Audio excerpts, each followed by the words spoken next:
Okay, this colony is acting a little bit more defensive than the others, and there's a reason for it. They're having to defend themselves against ants. There's a continuous onslaught from ants. It looks like they're picking on some dead bees on the entrance, or on the ground in front of the entrance. They've even tunneled over here to this area, and the bees are having to fight with the ants. They can also be more defensive if they have to fight a skunk every night.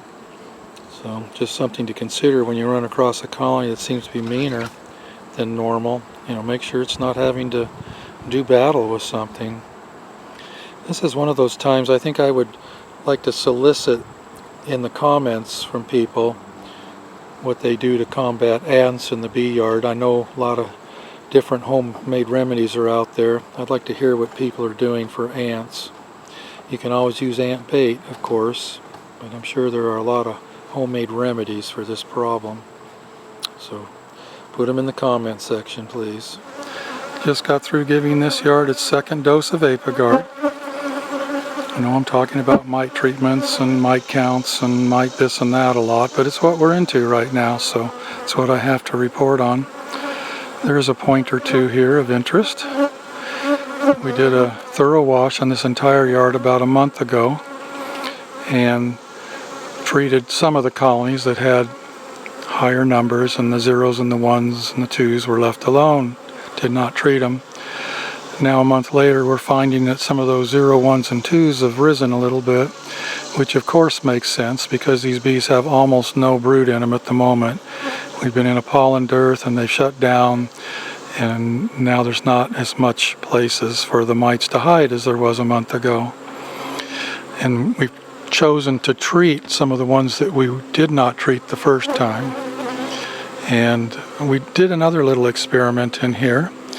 Back in May, in fact I put a video out on it, back in May we did mite washes and we compared the food frames, or the frame in the second story, to frames in the brood nest, and we found that the difference wasn't huge on the mite numbers.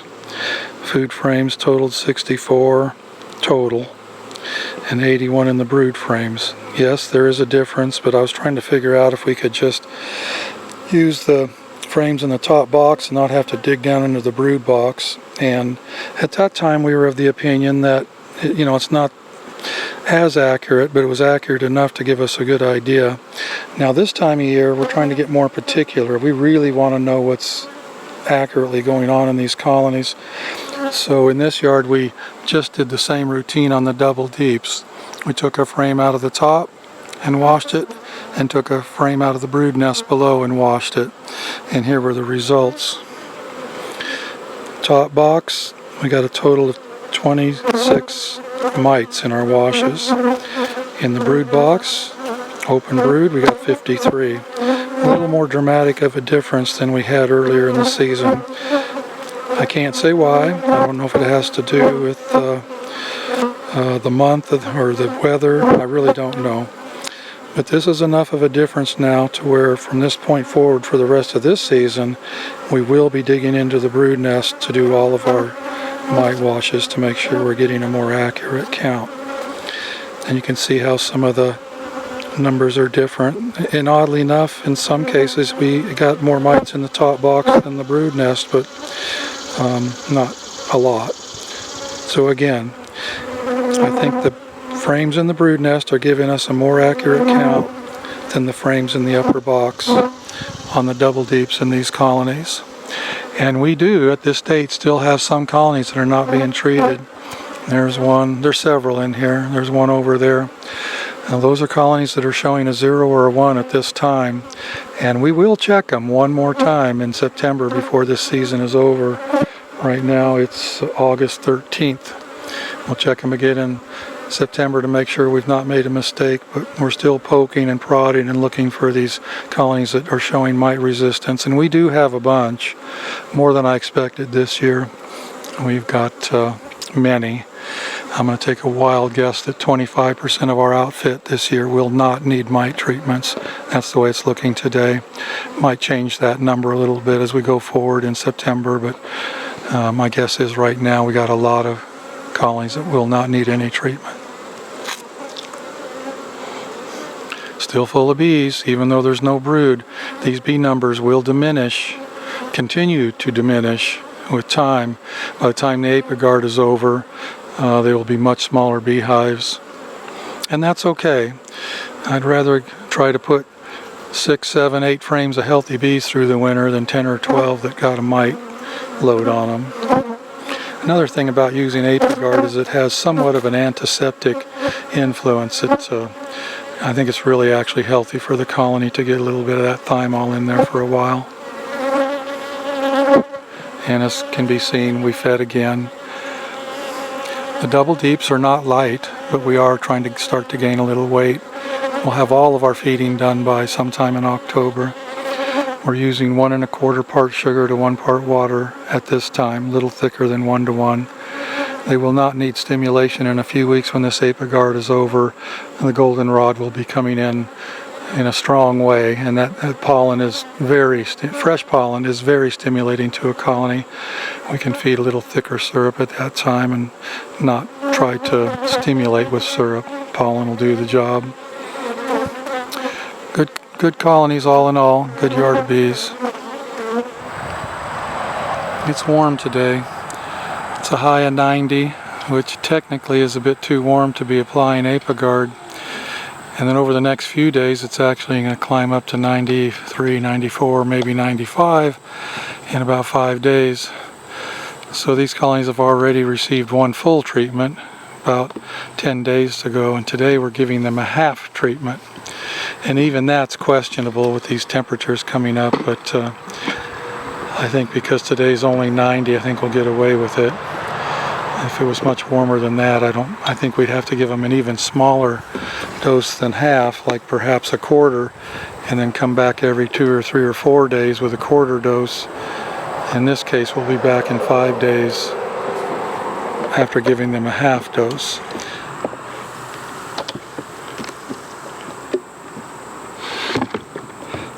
Yeah, 25 grams. Bucket of food. There's only 1 single in this yard, and it actually got treated a couple days ago. And we're not going to touch it today. Selena, let's look at this. We are catching hornets. We got 1, 2, 3, 4, 5, 6, about a dozen in there. That is grape juice, brown sugar with a little bit of either cheap wine or malt liquor in there. Some people use apple cider vinegar to repel the bees. The bees don't go in there. We are catching hornets, and we're so pleased to report that. This yard only has 3 traps in it. We're now putting 6 traps. Oh, you got another one there. Yeah, I asked Clint to put 6 traps in every yard. Oh my goodness, look at that. We are catching hornets. So I also told Clint to play around with putting protein bait in the top. What's he got in there? Is that the grape juice or the canned chicken? I think that would be canned chicken. That'll come out really easy. Oh, okay. What do you think? I think that's probably... Does it look like paper towel? I don't know what that is, Bob. I think that's canned chicken wrapped up in paper towel. That's what's bringing them in, and then then they go down the hole into the grape juice. And we're actually, these Vespa traps are working pretty good too.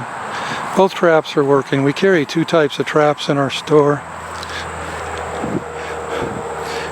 Yeah, that's got several in it too.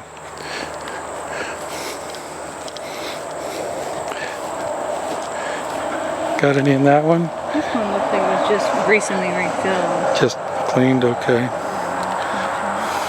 Alright, on to the next yard. I hear thunder in the distance. I think we're going to get some rain again. This no treatment yard has still got low mite numbers. Even some of the higher ones, which were only 5 or 6, have gone down 1 or 2. That's interesting. And we checked these nukes for the first time today. They're 8 weeks old now, so I think we can start checking them. And the highest number in the nukes is a 2 in a mite wash, so I think we'll let them ride too. Putting in a little feed. Colonies are in good shape. I sure like the idea that we don't have to treat these bees. That alone's almost worth all the labor of all this alcohol, soapy water washing business, which is time consuming. We just put out our last round of supers to be robbed out. I like my supers to be dry for winter storage. I know a lot of folks leave them sticky. Of course, the bees jump right on them in the spring if they're sticky, but I think they come out in better condition if they're stored dry. These are our some of our medium supers. Our medium supers have had very little brood reared in them. They're 95–98% virgin comb, so we won't have to do anything too drastic to store them for the winter. We'll just wrap them up on pallets and stack them under shed roofs and pole barns like you see over there. We just put these out. The bees have just found them. They've been robbing for a while. We've done a lot of robbing of supers this year. When we made wildflower, we let them rob them out after the wildflower extraction so that wouldn't get mixed in our sourwood. We try to do that every year. That's hard to do. If there's a honey flow, they won't rob, of course, so got to catch them just right. Anyway, it feels good to have this almost over. It's just been a long season as far as honey production and extracting and all that. It's been a good one though. Been happy with the volume we made this year. We lost our space at the freezer in town. We were renting space at the food bank that had a lot of extra freezer space. But these days they started to use it for other things and told us we wouldn't be able to use that anymore. This is just a very temporary stopgap right here. We've got this very inexpensive used reefer trailer. We're going to keep supers that have had brood reared in the comb in this for a little while we figure out a more permanent answer to the problem. We might choose to put an electric-driven cooler system in this trailer, or maybe get a container to do the same thing with. I know they have containers that have reefers on them already. We call them dock power. They have electrical plug-in power. That might be a good option. Or we might just build the cooler and put a roof over it or something like that. I really prefer freezing my comb rather than putting it under chemicals like wax moth crystals and the poison bombs and all that stuff. Just sort of getting kind of sensitive to chemicals these days in my old age. The freezer, this is expensive right now. That diesel bill's adding up, but we don't run it every day. We just freeze whatever's in there and then we shut it off. As long as the door doesn't get open, the bugs shouldn't get in there. And just turn it on for a day or two once a week. And it's going to be full by the time we're done. By the time we're done sorting supers and filling it up with ones that have had brood reared in them, it will be full. We still have quite a few deeps and a few mediums, not a lot, a few mediums that have had brood reared in the comb, and we'll put all of that in there. It's also nice to have a freezer just to stick something in that, maybe the bugs are getting after and it's starting to go bad or go sour. Just stick it in the freezer and freeze it for a day or two, and it's good for a while after that. Anyway, very temporary fix. We got it really cheap, so I can't complain about that while we get around to doing something more permanent.